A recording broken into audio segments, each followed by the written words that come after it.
Les invito a abrir sus Biblias en Gálatas, Gálatas capítulo 6. Queremos ver con la ayuda del Señor en esta mañana desde el versículo 6 al 10. El título de la predicación es Por amor a Dios y por amor a los hermanos. Por amor a Dios y por amor a los hermanos. Hay muchos símbolos populares y familiares que los cristianos nos gusta usar para poder mostrar nuestra lealtad a Cristo, para poder identificarnos como cristianos. Tenemos desde la omnipresente y popular cruz, que muchos llevan colgado del cuello, que forma parte de la joyería cristiana, hasta camisetas modernas que llevan estampadas todo tipo de afirmaciones de nuestra fe cristiana, sobre declaraciones sobre Cristo. También incluso hay símbolos de nuestra fe cristiana que se suelen usar en otros lugares, como en casa, cuadritos, un versículo a la entrada de nuestra puerta, o el famoso pez que ponemos o que se ponían en algunos coches. No estamos criticando nada de eso, no me malinterpreten. Creo que todos entendemos que nada de eso es malo en sí mismo, y además entendemos que incluso en un momento determinado puede ser usado para iniciar un testimonio abierto de nuestra fe en el Señor Jesucristo. Pero al mismo tiempo entendemos que no todos los que van en coches con una pegatina de un pez son necesariamente cristianos. También entendemos que no todos los que llevan una cruz en sus cuellos son necesariamente personas redimidas. Entendemos que hay mucha gente que puede llevar camisetas que afirman verdades bíblicas, pero esas camisetas no están vistiendo a personas que son realmente salvas. Igual pasa con las obras de caridad, igual pasa con las obras religiosas, igual pasa con los actos externos de contrición, etcétera, etcétera. Nada de eso evidencia una verdadera salvación, una verdadera relación personal e íntima con Cristo, con Dios. La palabra de Dios lo que nos hace es guiarnos a que la verdadera fe está más allá de la superficie de cualquier de esas cosas. Para reconocer si una persona tiene una verdadera relación personal con Dios, si realmente es un verdadero creyente, hay que ir al interior de la persona y hay que empezar a hablar de algo mucho más importante que símbolos externos y materiales. Hay que empezar a hablar de algo que sucede en el interior de esa persona. Hay que hablar de algo que sucede en el corazón. En Juan 3, el Señor Jesucristo establece una condición para entrar al cielo. ¿Sabes cuál es? Nacer de nuevo. La condición es un nuevo nacimiento. Por tanto, un verdadero creyente es aquel al que Dios ha hecho nacer de nuevo, ha regenerado, ha transformado. Podríamos decir, usando un ejemplo de la naturaleza, que un creyente es alguien que ha pasado por una metamorfosis completa. Era un gusano y salió mariposa. Ha sido traído por el Espíritu Santo de un estado de muerte espiritual a un estado de vida espiritual. Y en ese nuevo estado, al verdadero creyente se le concede arrepentimiento y fe. ¿Arrepentimiento de qué? De sus pecados. Porque el Espíritu Santo convencerá al mundo de justicia, juicio y pecado. Y fe, pero fe para creer que Dios existe, no, fe en confiar en lo que Dios dice. Y debido a esa nueva vida espiritual, ese creyente comenzará a ejercer voluntariamente y diariamente, todos los días de su vida, ese arrepentimiento y esa confianza en Dios. Por eso, a un creyente se le comienza a conocer no por los símbolos que utilice, sino por su nuevo carácter, por sus nuevos afectos, por sus nuevos deseos. Se le conoce por dónde está su tesoro. El Señor afirmó, el Señor Jesucristo en Mateo 6:21, porque donde esté vuestro tesoro, allí también estará vuestro corazón. En otras palabras, a ese creyente se le conocerá por lo que ama. Por esta razón de lo que ama, quizás la explicación más sencilla de lo que es un cristiano, que tiene una relación personal e íntima con Dios por medio de la gracia y de la fe en Cristo, que es el asunto central de la carta a los Gálatas. Si hay una explicación sencilla, se encuentra en el fruto del Espíritu Santo, y que hemos visto en Gálatas capítulo 5. Porque ese fruto, si recuerda, ¿cómo comienza? Por el amor. Por esta razón, la evidencia de una verdadera transformación, de una verdadera regeneración y conversión, es el amor. Porque el amor es la primera característica del fruto del Espíritu que ahora mora en el creyente. Y del amor fluye el resto del fruto del Espíritu: gozo, paz, paciencia, benignidad, bondad, fidelidad, mansedumbre, dominio propio. Todas esas son actitudes que fluyen del amor. Por tanto, el amor a Dios y a los hermanos, que te recuerdo son también los dos grandes mandamientos, y que se manifiesta mediante el fruto del Espíritu Santo, es lo que nos identifica con Cristo, es lo que nos identifica que somos cristianos, no los símbolos externos como crucifijos, como vestimentas, como obras humanas, como afirmaban los judaizantes en el contexto de la carta a los Gálatas. Es el amor a Dios, es el amor a los hermanos. Eso es lo que evidencia realmente nuestra nueva naturaleza. Por amor a Dios y por amor a los hermanos, como dijo Pablo en capítulo 5 de Gálatas, en la primera parte del versículo 26, por amor a Dios y a los hermanos mostraremos gozo, paz, paciencia, benignidad, bondad, fidelidad, mansedumbre, dominio propio, teniendo una correcta consideración sobre uno mismo, no destacando las debilidades espirituales de otros para destacar nuestras fortalezas. Por amor a Dios y por amor a los hermanos mostraremos ese mismo fruto del Espíritu, no aparentando lo que no somos espiritualmente, evitando así provocar envidias en otros hermanos, que es la segunda parte del versículo 26. Por amor a Dios y por amor a los hermanos mostraremos ese fruto del Espíritu Santo, estando siempre dispuestos a levantar y restaurar al hermano caído en pecado público e inesperado, cumpliendo así la ley de Cristo de amarnos los unos a los otros. Gálatas 6, versículos del 1 al 2. Por amor a Dios y por amor a los hermanos mostraremos el fruto del Espíritu Santo cuando seamos conscientes de que todos podemos caer en un pecado público e inesperado, que todos, y no solo unos pocos, y no solo los otros, podremos necesitar ser levantados y sostenidos si llega el caso. Gálatas 6, 3. Por amor a Dios y por amor a los hermanos mostraremos el fruto del Espíritu Santo, cultivando una constante e incesante relación íntima y personal con Dios, viviendo para agradarle a Él y no a nosotros ni a los hombres, porque todos somos conscientes de que todos daremos cuentas a Dios por nosotros mismos y no por lo hecho en la vida de otros. Gálatas 6, 4 y 5. Y como veremos con la ayuda del Señor en esta mañana, en los versículos del 6 al 10.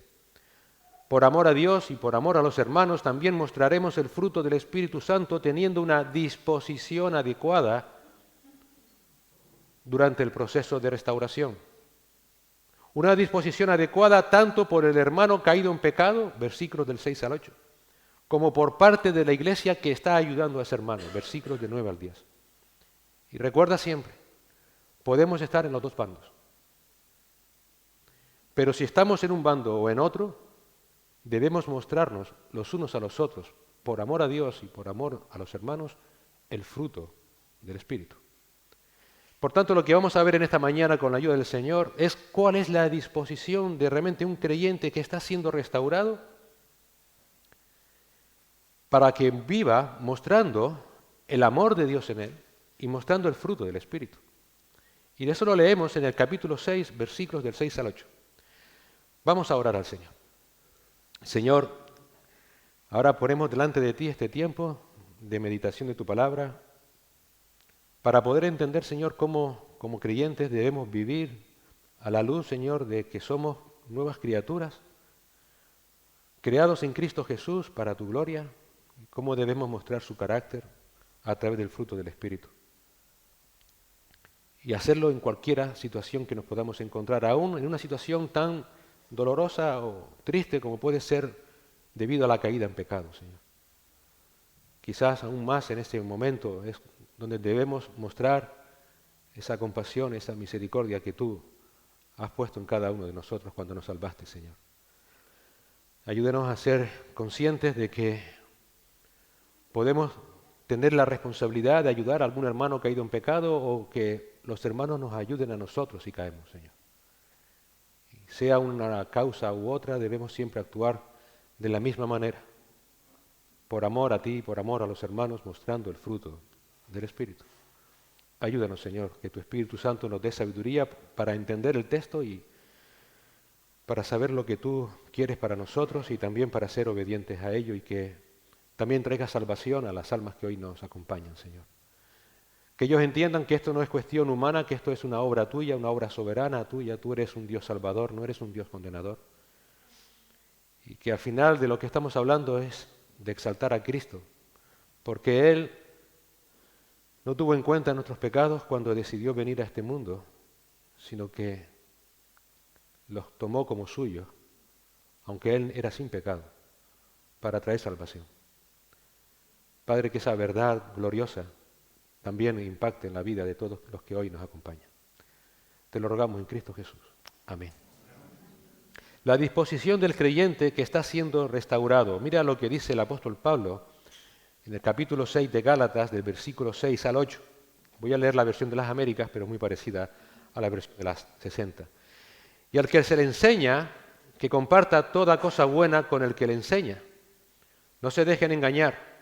De Dios nadie se burla, pues todo lo que el hombre siembre, eso también segará. Porque el que siembra para su propia carne, de la carne segará corrupción, pero el que siembra para el Espíritu, del Espíritu, segará vida eterna. En ocasiones podemos pensar que un hermano caído en pecado no tiene ninguna responsabilidad espiritual con los hermanos de la iglesia. Y no hay nada más lejos de la realidad.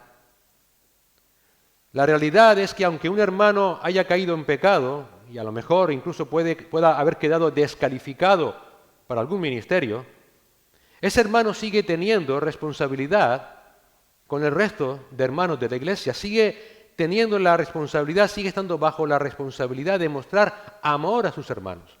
¿Y de qué manera ese hermano caído en pecado debe mostrar amor a sus hermanos? Primera manera, teniendo la disposición de rendir cuentas. Teniendo la disposición de rendir cuentas. Mira lo que dice el apóstol Pablo en el versículo 6. Y al que se le enseña la palabra, que comparta toda cosa buena con el que le enseña. En otras palabras, el hermano caído en pecado debe hacer partícipe al que le está ayudando de cómo va su restauración. Este texto en ocasiones, lo comentábamos ayer con los hombres, es un texto que se usa para hablar del sostenimiento de los pastores. Pero creo que esta interpretación es forzar demasiado el texto debido a su contexto. Hay textos más claros al respecto en la palabra de Dios en cuanto al sostenimiento. Por ejemplo, Lucas 10:7 o 1 Corintios 9:7. Pero en este de Gálatas no es tan claro. Primero porque en el contexto, Pablo ¿de qué está hablando? Está tratando el asunto de sostener a un hermano que ha caído en pecado. Ese es el contexto. ¿Cómo debemos ayudarle? Y además tenemos el argumento gramatical. Fíjate cómo comienza este versículo 6. ¿Qué palabra usa? Es una conjunción y. Esto nos indica que Pablo está conectando lo dicho anteriormente con esto que dice ahora, lo cual nos muestra que no hace ninguna transición hacia otro tema, sino que continúa con el mismo tema. Por tanto, este texto debe verse como más instrucciones prácticas sobre cómo se debe sostener, restaurar al hermano caído en pecado y cuál debe ser su respuesta a esa restauración, si realmente está siendo guiado por el Espíritu Santo, mostrando su fruto, que es lo que el Señor quiere. Si recuerdas, en ese proceso de restauración que ya vimos hace unas semanas, lo primero que vimos es que debemos tratar al hermano con mansedumbre, con amor y poniéndolo siempre en su lugar. Y aquí ahora lo que vemos en este versículo es que en ese proceso de restauración, la palabra de Dios siempre debe estar presente. Juega un papel siempre protagonista. Fíjate que dice, y al que se le enseña la palabra. El apóstol está dando por sentado que los hermanos que están restaurando al que ha caído en pecado, primero deben hacerlo con mansedumbre, capítulo 6, versículo 1. Deben hacerlo con amor, capítulo 6, versículo 2. Deben hacerlo sin perder nunca de vista su relación personal con el Señor, versículos del 3 al 5. Y ahora, dice Pablo, usen la palabra de Dios en ese proceso, que es lo que indica este texto de la primera parte del versículo 6. Mira, hay una traducción quizás más exacta del texto griego que dice lo siguiente: el que recibe instrucción debe participar al lado de aquel que le enseña en todas las cosas buenas. Dicho de otra manera, en el proceso de restauración, toda guía, toda amonestación, todo consejo debe ser compartido por esa persona que está recibiendo instrucción. Y toda esa instrucción debe estar basada en la enseñanza de la palabra de Dios. En definitiva, cuando un hermano necesita ser restaurado porque ha caído en un pecado público, ese proceso de restauración debe estar sometido a la palabra de Dios en todo tiempo. Los creyentes maduros, aquellos que están instruyendo al hermano para llevarlo a un conocimiento profundo de la palabra de Dios y que de esa manera vuelva a restablecer su relación con el Señor, lo único que deben usar es la palabra de Dios. Porque la palabra de Dios es quien tiene autoridad para confrontar a ese hermano, no nosotros. Por tanto, la palabra de Dios es lo que debe o la que debe guiar todo el proceso. Y esto es obvio, o debiera ser obvio. Porque cuando se tratan asuntos del alma, y un pecado es un asunto del alma, cuando se trata asuntos de la relación con Dios y un pecado daña una relación con Dios, nuestras opiniones humanas rara vez serán válidas.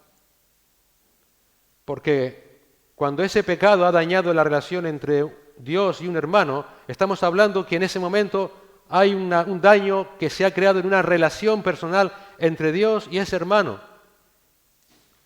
Y Dios es quien tiene que confrontar a ese hermano, no nosotros. Y por eso lo más sabio siempre es usar la palabra de Dios.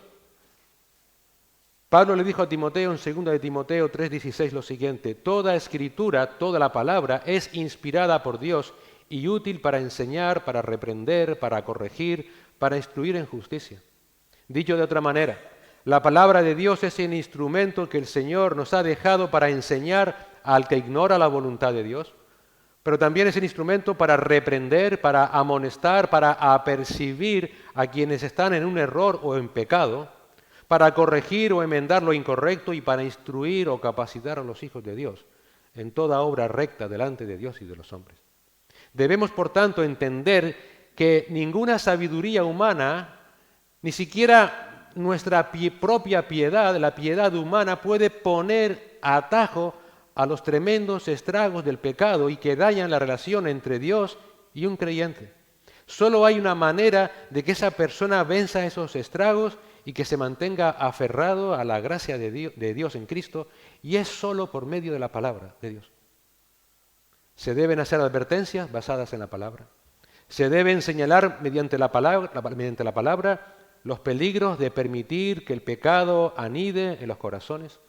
Y mediante la palabra se debe advertir al pecador que deje el mal camino y se le debe orientar hacia el camino correcto delante de Dios. Dicho de otra manera, se debe restaurar a ese hermano con la palabra de Dios. Por tanto, la palabra de Dios debe ser usado con un carácter restaurador, no condenador. La Biblia es vital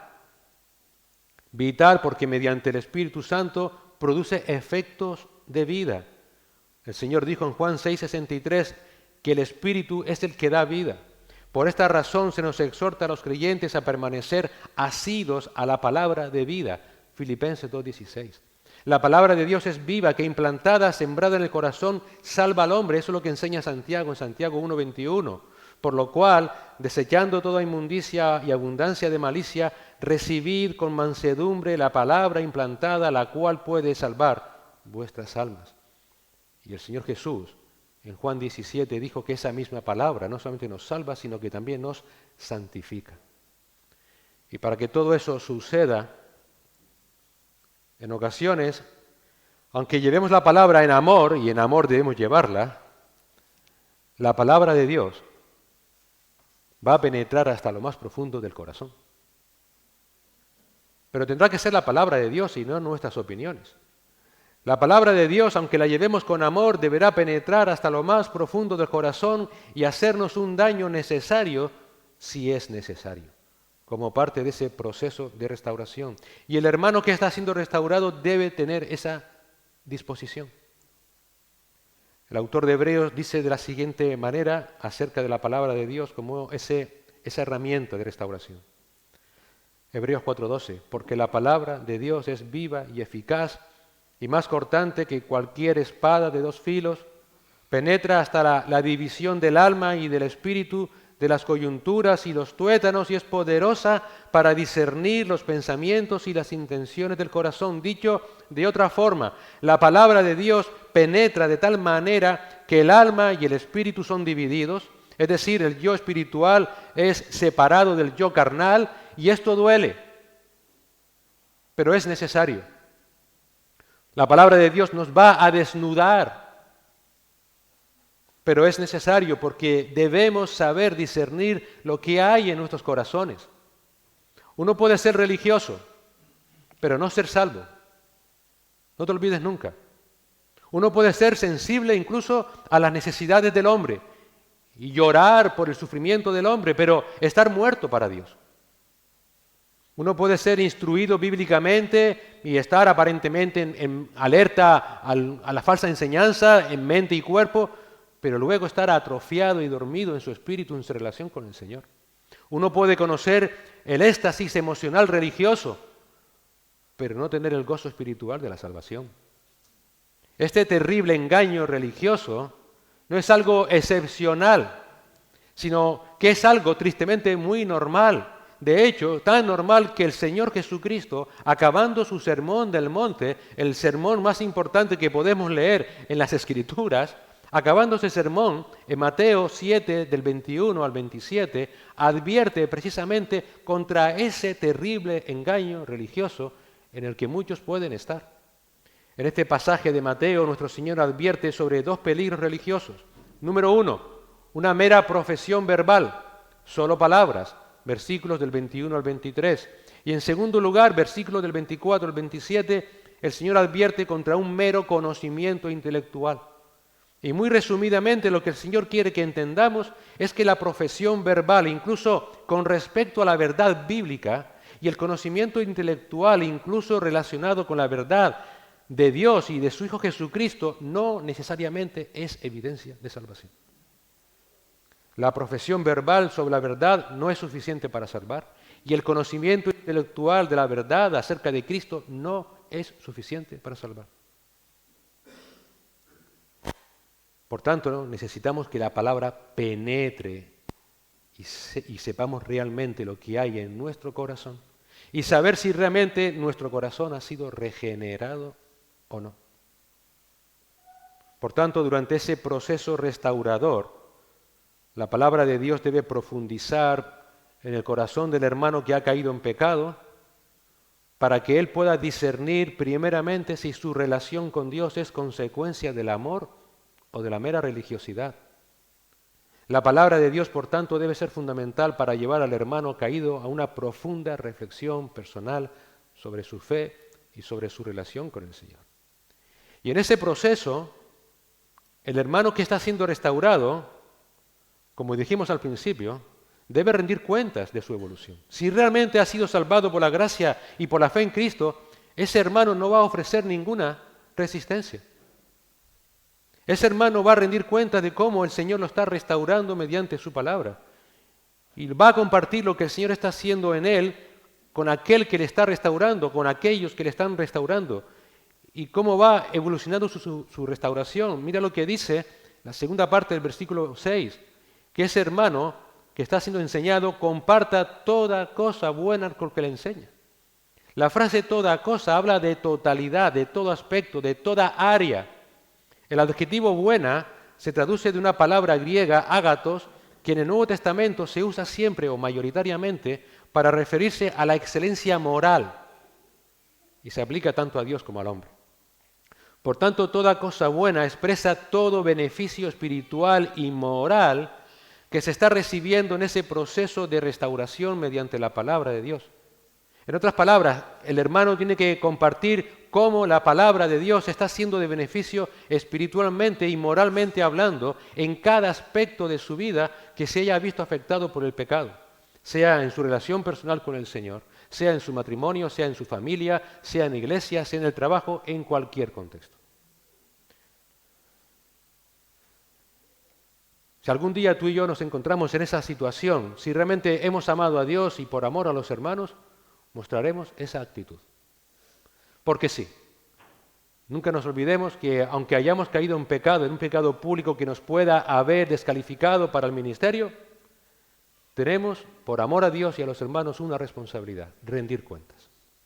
Y esto no es sino algo muy sanador, porque el propósito es restaurar, nunca te olvides. Es restaurar. Así que en resumen, el hermano que está siendo restaurado por medio de la palabra de Dios deberá mostrar amor hacia sus hermanos, amor a Dios primeramente, dejándose restaurar, rindiendo cuentas de cómo la palabra de Dios va siendo de beneficio espiritual y moral en todas las áreas de su vida afectadas por el pecado. Estar dispuesto a rendir cuentas cuando se ha pecado, hermanos, estar dispuestos a rendir cuentas cuando se ha pecado es un acto de amor hacia Dios y hacia los hermanos. Por tanto, ocultar el pecado es un acto de todo lo contrario. Lo segundo que se espera de ese hermano que está siendo restaurado es que sea sincero en ese proceso. Primero, que esté dispuesto a rendir cuentas y segundo, que cuando esté rindiendo cuentas sea sincero. Es lo que dice el apóstol Pablo en el versículo 7 y 8. Mira lo que dice. No se dejen engañar. De Dios nadie se burla. Pues todo lo que el hombre siembre, eso también segará. Porque el que siembra para su propia carne, de la carne segará corrupción, pero el que siembra para el Espíritu, del Espíritu segará vida eterna. Este es otro texto que en ocasiones se utiliza un poco erradamente, hablando de un hombre o una persona que no es creyente, y no, está hablando a un creyente. Se está dirigiendo a un creyente. Y en otras palabras, lo que nos dice aquí es que la actitud correcta del que está siendo restaurado, si realmente está mostrando amor a Dios y amor a los hermanos porque ha sido una persona regenerada, es que esa persona no va a abusar de la gracia de Dios. Resumidamente, la frase "no se dejen engañar", en la Reina Valera de las 60 se lee de la siguiente manera: no os engañéis. Habla de un autoengaño. En otras palabras, Dios nos está diciendo, no se equivoquen, no se engañen a ustedes mismos. Todo lo que el hombre siembre, eso también segará, porque nadie se puede burlar de Dios. No se engañen a sí mismos. Esa es una frase o una advertencia que recorre toda la Biblia. Muchas veces leemos y una otra vez Jeremías 17:9, que dice o advierte que el corazón es engañoso. Pero ¿cuántas veces somos conscientes de eso? Somos conscientes de que el mayor peligro de poder ser desviado de la verdad se encuentra en nosotros mismos, en nuestro propio corazón. Y el Señor, mediante Pablo, nos dice, no se dejen engañar. Por tanto, si dice no se dejen engañar, nos está advirtiendo, cuidado, porque pueden engañarse a sí mismos. Cuidado, puedes vivir una restauración por tu pecado y no ser cierta lo que estás viviendo. Así que en otras palabras, Pablo está afirmando, no se autoengañen si están intentando en ese proceso de restauración ocultar el pecado. Si no están siendo sinceros durante el proceso de restauración, no se autoengañen. Y no se autoengañen porque van a conseguir engañar al hermano o ocultar al hermano que te está restaurando lo que realmente estás viviendo. No te engañes porque de Dios nadie se burla. De Dios nadie se burla, pues todo lo que el hombre siembre, eso también segará. Porque el que siembra para su propia carne, de la carne segará corrupción, pero el que siembra para el Espíritu, del Espíritu segará vida eterna. Dicho de otra manera, no crean no se convenzan a ustedes mismos que nadie se va a enterar de su pecado. No crean, no se engañen que si durante el proceso de restauración están ocultando algo, que al final nadie se va a enterar. No crean si realmente no se han apartado del pecado, si la rendición de cuentas no es sincera, que van a salir indemnes. No crean que porque han sido salvos por la gracia de Dios van a poder ocultar sus pecados y salir impunes si no los confiesan. Si realmente, y esto es paradójico, si realmente el Señor te salvó, si realmente la gracia del Señor te salvó, si realmente la fe en Cristo te salvó, Dios al que ama, y si vives en un pecado oculto, va a salir a la luz. Sí o sí. ¿Por qué? Porque de Dios nadie se burla. Y esto es algo que recorre igualmente toda la palabra de Dios. Esto no es un asunto exclusivo del Nuevo Testamento. Me acordaba de Job, que estamos viendo en el tema de los jueves, por ejemplo, del sufrimiento. Y Job, en Job 13:9, hace una pregunta sarcástica a sus amigos. Bueno, amigo por decirlo de alguna manera. Pero esa pregunta sarcástica nos debe hacer pensar a cada uno de nosotros. Dice Job 13:9, ¿os irá bien cuando Dios os escudriñe? ¿O le engañaréis como se engaña a un hombre? En otras palabras, ¿tú crees que vas a poder engañar a Dios cuando Él examine tu corazón? Es una pregunta sarcástica. Claro que no. No está, dice la palabra, nuestra palabra en nuestra boca y ya el Señor la conoce toda. Es un hecho que el Señor escudriña nuestras vidas. Y por tanto, de ninguna manera podremos engañarlo o burlarnos de Él como quien se burla de algún hombre. Por eso Job sigue diciendo en Job 13:10, ciertamente Él os reprenderá si en secreto mostráis parcialidad. Con total certeza, con total seguridad, no podrás ocultarlo, ocultar ese pecado, ocultar tu falta de sinceridad en el proceso, sino que si lo haces, Dios te va a reprender. Por tanto, la actitud correcta ante el pecado y durante el proceso de restauración de un hermano que realmente está arrepentido, si realmente está viviendo en el fruto del Espíritu, aunque ha caído en un pecado puntual, la actitud correcta es: no puedo abusar de la gracia del Señor. No es no abusar de la gracia de sus hermanos que le están restaurando, sino debe tomar en serio la advertencia de la gravedad del pecado.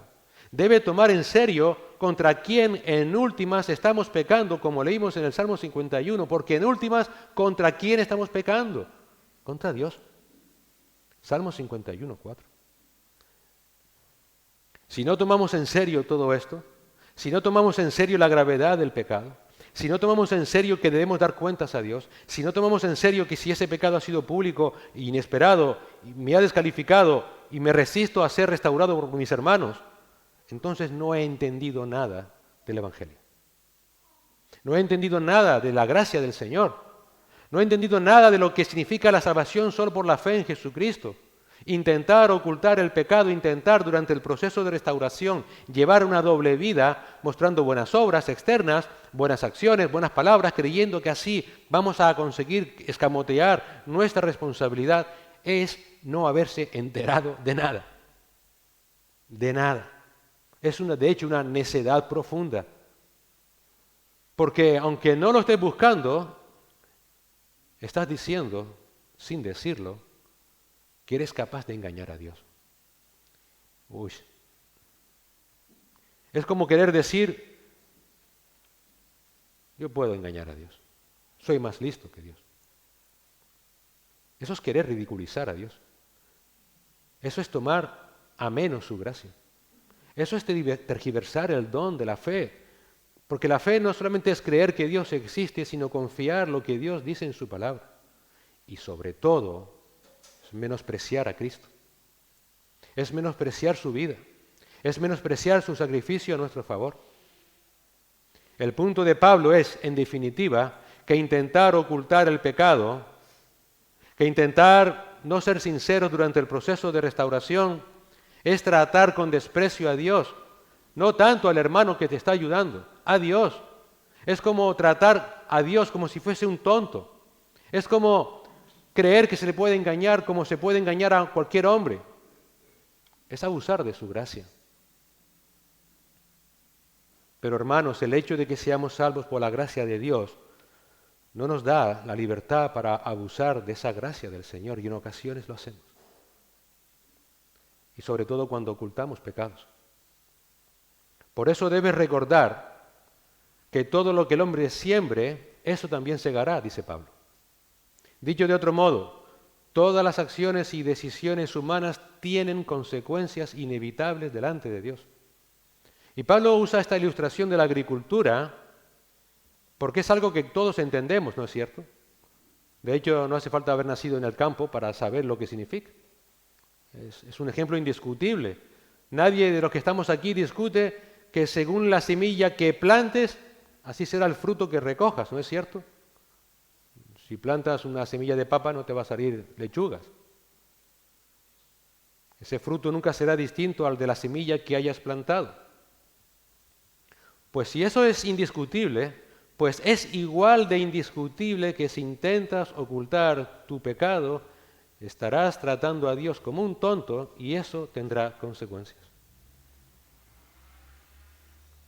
Y debemos entender, queridos hermanos, que estamos sembrando toda la vida. Toda decisión diaria y en la forma en cómo interactuamos con el mundo que nos rodea, vamos a decir que son semillas que vamos sembrando. Y esta cotidianidad es lo que hace que en ocasiones nos olvidemos que de todo lo que hagamos vamos a tener que rendir cuentas.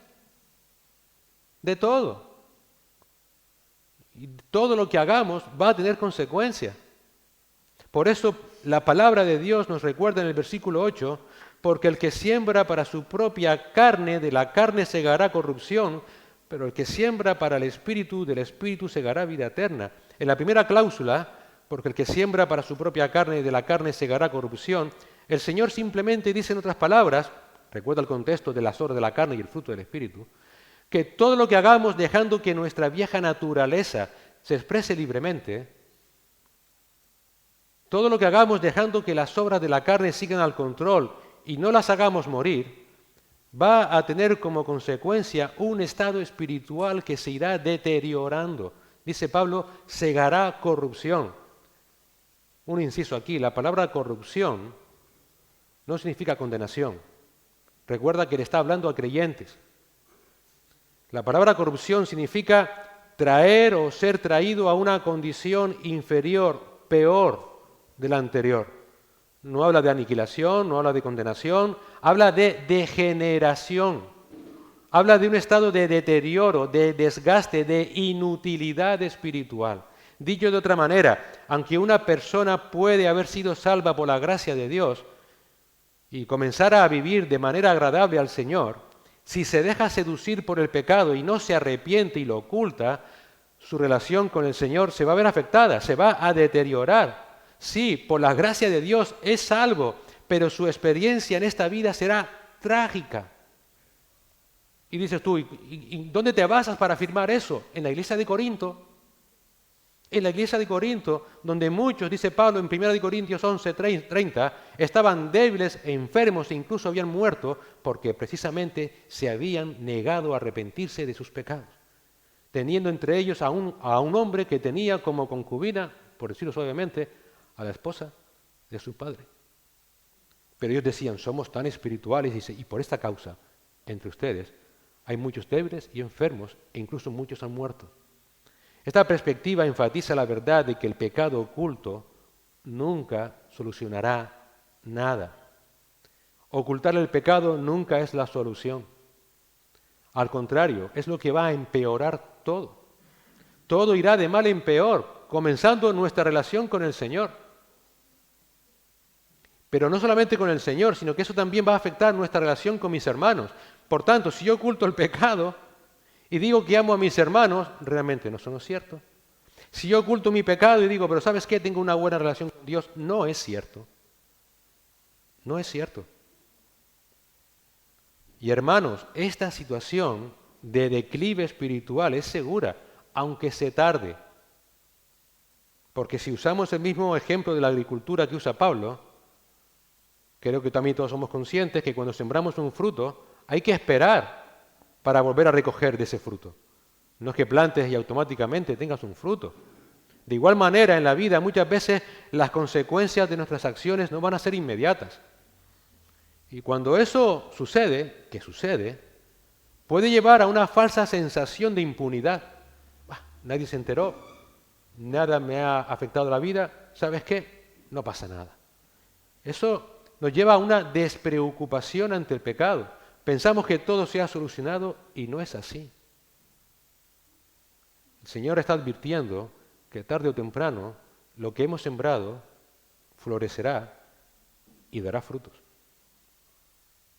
Tanto sea de manera negativa o positiva. Por eso la segunda cláusula dice, pero el que siembra para el Espíritu, del Espíritu segará vida eterna. En otras palabras, si dejamos que el Espíritu Santo, que ya está en nosotros, se exprese en nuestras vidas, trayendo contrición, arrepentimiento y fe, mostraremos su fruto en nuestras vidas. Iremos al hermano, ayúdame, he caído en pecado, ayúdame, sosténme, estoy pecando contra el Señor, he pecado contra el Señor. Entonces, si hacemos así, segaremos, recogeremos restauración. El Señor, que es grande en misericordia, nos perdonará y eso traerá restauración tanto en nuestra relación con el Señor como con los hermanos. Sembrar para el Espíritu no es nada extraño de entender.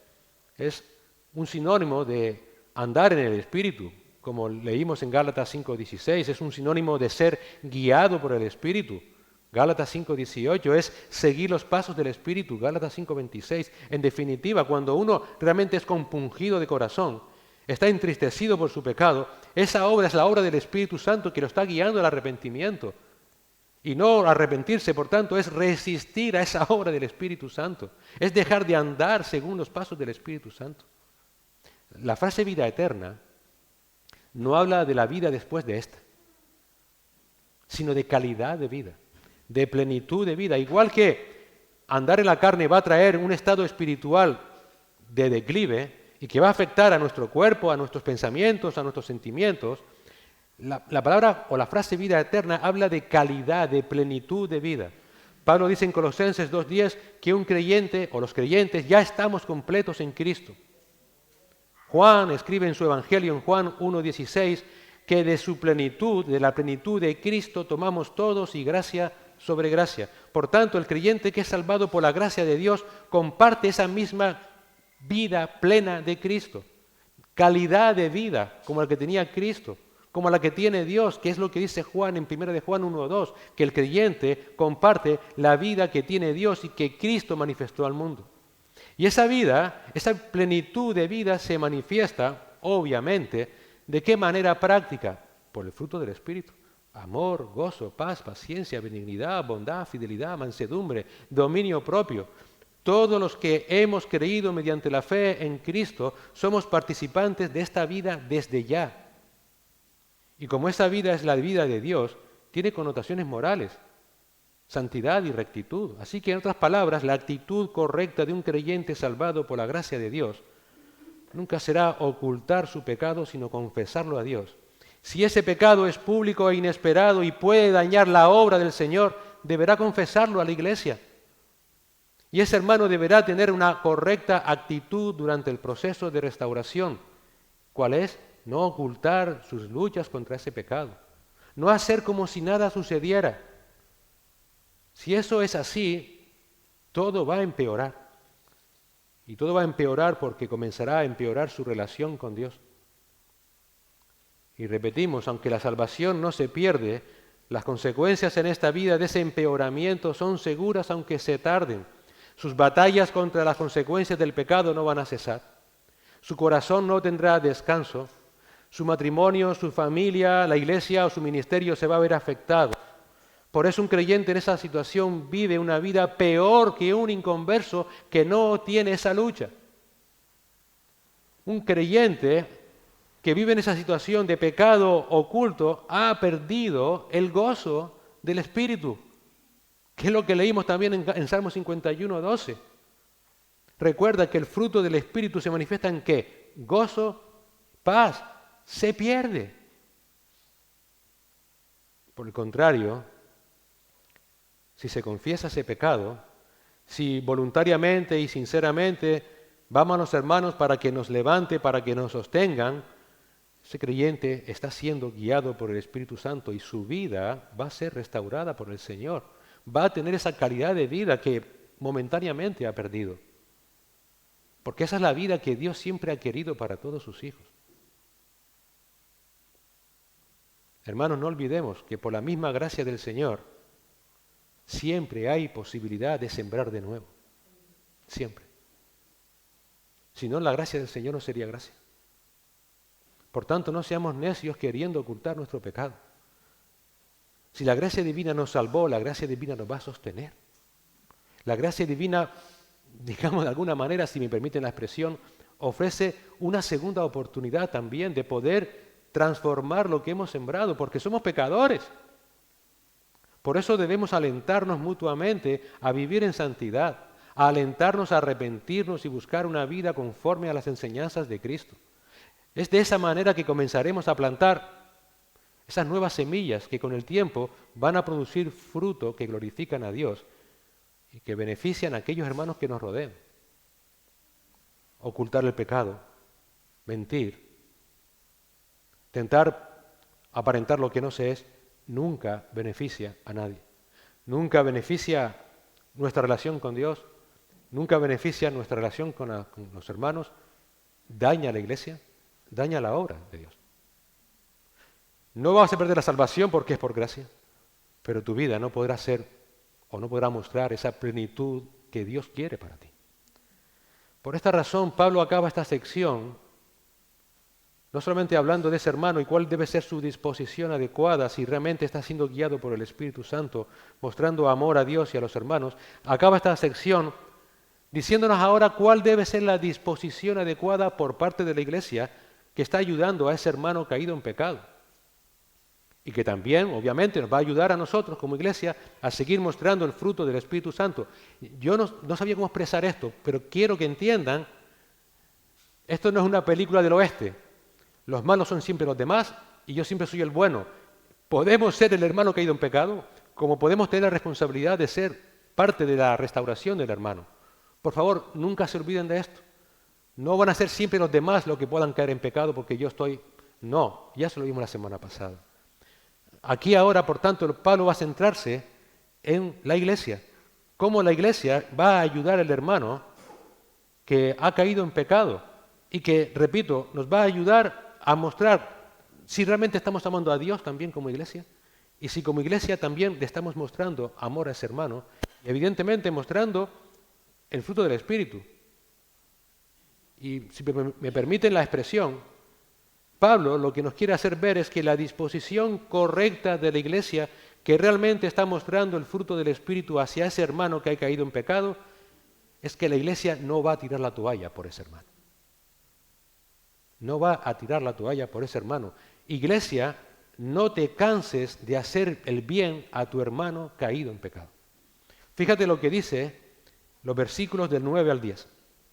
Y no nos cansemos de hacer el bien, pues a su tiempo, si no nos cansamos, segaremos.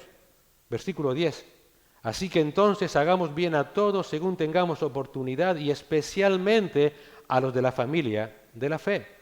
Esto es lo mismo que dijimos antes. Esto es un versículo o dos versículos que en ocasiones malentendemos, pero volvemos a estar en el mismo contexto de la restauración del hermano. De nuevo, ¿cómo comienza el versículo 9? Y, es un nexo, está uniendo. Y ahora habla en plural, está dirigiéndose a la iglesia, no nos cansemos de hacer el bien. En otras palabras, como iglesia, no nos demos por vencidos en el proceso de restauración. Y como hemos dicho por el contexto anterior, de los versículos del 6 al 8, muy posiblemente el apóstol Pablo está dirigiéndose a aquellos hermanos que están restaurando al hermano caído en pecado. Y surge la pregunta, ¿por qué? ¿Y por qué dice no nos cansemos? Porque muy posiblemente esos hermanos que están restaurando al hermano caído en pecado Va a tener que compartir con ellos las cargas que ellos llevan. Y eso, hermanos, es una carga extenuante. La ayuda mutua en asuntos del alma es extenuante. Extenuante. Agota espiritualmente. Pablo le dijo lo siguiente a los corintios en 2 de Corintios 12:15. Y yo muy gustosamente gastaré lo mío, y aún yo mismo me gastaré por vuestras almas. Pablo es claro como el agua. Si debo ocuparme de sus almas y debo hacerlo, me voy a gastar. ¿De qué está gastando Pablo? Obviamente, quizás en la primera parte, gastaré lo mío, está hablando de cosas materiales, pero después dice, yo mismo me gastaré. En otras palabras, Pablo no solo está dispuesto a sacrificar lo material, sino incluso estaba dispuesto a sacrificarse a sí mismo, su propio bienestar, con el propósito de proveer una vida genuina a sus hermanos corintios. Pablo aquí está demostrando que realmente poder ayudar a aquellos que puedan estar en pecado agota espiritualmente. Agota. Es algo realmente extenuante. Pero no nos cansemos. No nos cansemos, porque si no nos cansamos, dice Pablo, a su tiempo, ¿qué? Segaremos. Segaremos. Dicho de otra manera, ayudar a un hermano a lidiar con su pecado requiere un esfuerzo continuo. Esto no es una consejería de media hora, un martes. Es un trabajo constante. Son llamadas cotidianas, es quedar todos los días con él, es hablarle de la palabra de Dios, es alentarle con la palabra de Dios, que la palabra de Dios lo confronte si es necesario confrontarlo, como hemos visto hasta ahora. Y eso es algo constante. Por nuestra naturaleza humana, no sé, hablo de mí, mi naturaleza es amiga de lo fácil, en ocasiones carecemos de esa perseverancia. Y nos podemos desanimar y sobre todo eso puede ocurrir si vemos desde nuestra perspectiva que los resultados restauradores en ese hermano no aparecen, se demoran en aparecer. Podemos cansarnos o de estar desanimados si vemos que ese hermano vuelve a caer en lo mismo y en lo mismo, cuando pareciera desde nuestra perspectiva que no haya avance. Y estemos dispuestos a decir, ya no puedo más. Si ese es el caso, nunca nos olvidemos que lo que suceda en la vida de ese hermano al cual podamos estar ayudando no es tu obra, es la obra de Dios por medio de su palabra. Recordemos que el tiempo de respuesta no lo determinas tú, sino Dios. Y como estamos viendo en las clases por las mañanas, un tiempo que Él de hecho ha decretado en su plan eterno. Porque fíjate lo que dice Pablo. Y no nos cansemos de hacer el bien, pues a su tiempo. ¿De quién es ese tiempo? De Dios. No a tu tiempo. No con 4 sesiones el hermano va a estar restaurado. No sabemos. El tiempo del Señor. A su tiempo, al tiempo del Señor, si no nos cansamos, segaremos. ¿Qué debemos hacer nosotros? Solamente perseverar. Perseverar en ayudar con amor al hermano estando a su lado. Si realmente eres una iglesia, si somos una iglesia, un conjunto de hermanos y hermanas que hemos sido salvados por la gracia de Dios, por medio de la fe en Jesucristo, no nos cansemos de ayudar al hermano que puede haber caído en pecado. Si realmente queremos mostrarle ese amor de Dios, porque Dios no se cansa, tampoco nos cansemos nosotros. ¿Qué debemos hacer? Perseverar. Perseverar en mostrar el amor de Dios a ese hermano. Perseverar en mostrar a ese hermano que Dios es un Dios justo. Compasivo, misericordioso, pero justo. Ese es nuestro llamado si realmente estamos siendo dirigidos por el Espíritu Santo. Ahora bien, Pablo no quiere que pensemos que esta perseverancia solo es para con los hermanos, sino que esta misma perseverancia de mostrar el fruto del Espíritu Santo con la misma paciencia, amor, compasión, misericordia, templanza, es para con todas las personas, hermanos y no hermanos. Pablo dice que mientras podamos, hagamos el bien a todos, según tengamos oportunidad, especialmente a los hermanos a los de la familia de la fe. Pero en definitiva, nuestra vida coherente como iglesia es mantener siempre con todas las personas esta misma actitud. Yo no sé si tú te has cansado de soportar a personas no creyentes al que está a tu lado. Personas que son rebeldes contra Dios. Personas que son enemigas de Dios.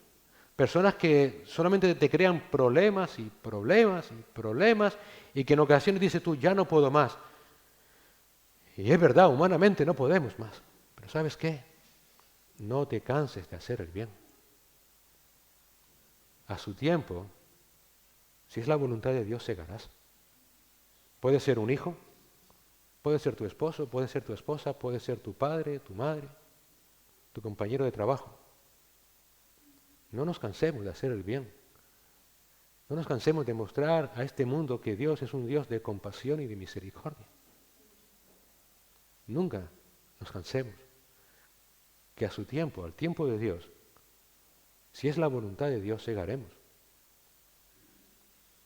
Sé que en ocasiones, sabemos que en ocasiones nos va a poder costar mucho mantener esa misma actitud de mostrar el fruto del Espíritu Santo en personas inconversas. Pero hermanos, es lo que debemos hacer. Si no vivimos de la misma manera dentro de la iglesia y fuera de la iglesia, ¿qué somos? ¿Personas de doble vida? ¿Una doble moral? ¿Me porto de una manera con mis hermanos en Cristo y luego actúo diferente con las personas que no son mis hermanos? Si realmente estamos viviendo en el amor de Dios, debemos actuar igual con todas las personas. Ciertamente, de manera más intensa si cabe con los de la familia de la fe, pero de manera igual para con todos. Si el Señor nos salvó por su gracia, perseveremos en hacer bien a todos los hombres en todas y cada una de las oportunidades que tengamos. Si realmente como iglesia el Señor nos salvó, si realmente mostramos a Cristo en nuestras vidas, en el momento del pecado de un hermano caído en pecado, la iglesia debe arropar a ese hermano. Nunca te olvides arroparlo, buscarlo, orar intensamente por él. Mostrarle lo que la palabra de Dios dice al respecto. Debemos perseverar en mostrar ese amor a ese hermano, a todos los hombres, pero especialmente a los hermanos de la fe.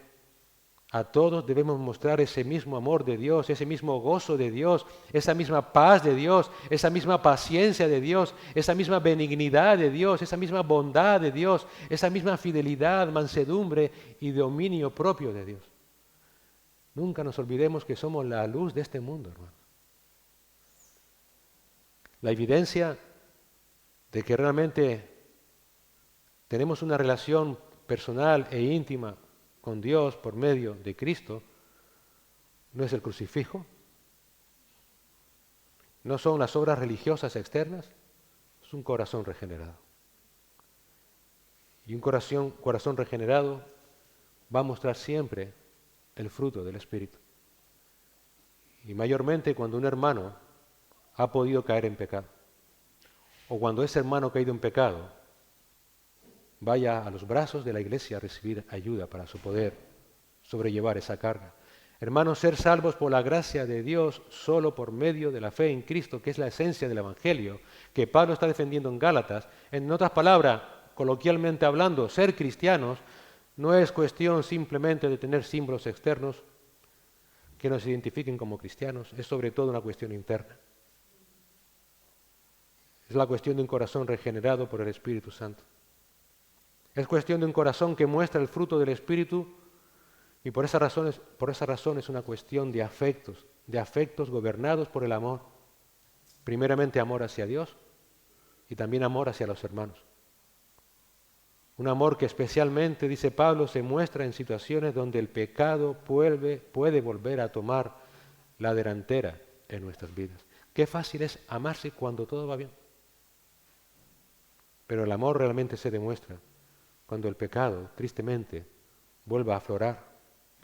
Por eso, como hijos de Dios, nacidos de nuevo por su gracia y misericordia, aborrecemos el pecado. Nos entristecemos cuando pecamos y vemos a un hermano pecar. Y por esa razón haremos todo lo posible por reconducir esa situación, sea en nosotros o sea en otros hermanos. Si hemos sido nosotros los que hemos pecado, si hemos sido encontrados públicamente, notoriamente en pecado, por amor a Dios, nos vamos a arrepentir inmediatamente. Si ha sido ese pecado público y notorio, por amor a Dios y a los hermanos, deberemos buscar activamente la ayuda de ellos para poder ser restaurados con Dios. Buscaremos rendirles cuenta y hacerlo de manera honesta, sin ocultar luchas contra ese pecado, compartiendo cómo el Señor está tratando a través de su palabra en todas las áreas de nuestra vida y cómo nosotros estamos respondiendo a esa exhortación. Si por el contrario somos nosotros los que debemos restaurar al hermano, lo haremos con temor y temblor, en plena dependencia de la palabra de Dios. Lo haremos con mucha dedicación, mostrando siempre al hermano amor, bondad, paciencia, misericordia, compasión, piedad, entendiendo que si somos algo en esa situación, solo somos instrumentos en las manos del Redentor y que sus tiempos no son los nuestros. Este amor mutuo es la prueba del amor de Dios hacia nosotros. Nuestro amor mutuo es la prueba de que hemos sido salvados por la gracia del Señor. Nunca se olviden, hermanos, por favor. Es la prueba de nuestro amor a Dios. Nosotros sabemos que hemos pasado de muerte a vida porque amamos a los hermanos. Primera de Juan 3:14. El que no ama, ¿permanece en qué? En muerte. Primera de Juan 4:20 y 21. Si alguno dice yo amo a Dios y aborrece a su hermano, ¿es un qué? Mentiroso. Porque el que no ama a su hermano, a quien ha visto, no puede amar a Dios a quien no ha visto. Y este mandamiento tenemos de él. El que ama a Dios, ame también a su hermano. Esta es la clase de amor mutuo, de siembra mutua, que como dice el apóstol Pedro en 1 de Pedro 4:8, cubrirá multitud de ¿qué? De pecados. Y ese mismo amor mutuo es el testimonio, el poderoso testimonio para todos los que aún están fuera de la salvación de Dios, de que conozcan que Dios es un Dios perdonador. Señor y Padre Celestial, gracias por tu palabra. Venimos ante ti compungidos, Señor, porque en ocasiones y en situaciones donde el pecado tristemente ha vuelto a cobrar la delantera en nuestras vidas, nos cuesta mostrar ese fruto de tu Espíritu, Señor. Nos cuesta volver a tu palabra y ver lo que tú en ella nos dices para poder actuar en consecuencia. A veces, Señor, podemos vivir ocultando un pecado, creyendo que eso es algo que nadie se va a enterar, que no daña a nadie. Sin darnos cuenta, tal vez, Señor, nos estaremos burlando de ti.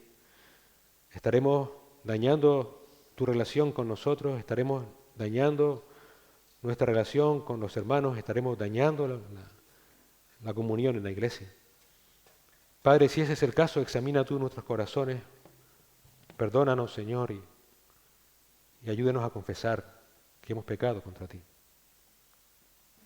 Pero también ayúdanos como iglesia, Señor, a mantener esa actitud que hubo en Cristo Jesús. Él no esperó a que nadie se arrepintiera porque no era posible. Él no esperó a que nadie le amara previamente porque no era posible para venir al mundo y morir por nosotros. Sino que cuando estábamos muertos en delitos y pecados, Él vino a morir por nosotros. Señor, que nosotros actuemos siempre igual. Que seamos conscientes que todos seguimos siendo pecadores y que podemos volver a caer. Y entonces necesitaremos tener a nuestro lado a tu iglesia, a tu pueblo, Señor, para poder ser levantados. Aún así te rogamos, Señor, que nos libres de pecado, que nos libres del mal y del maligno, Señor.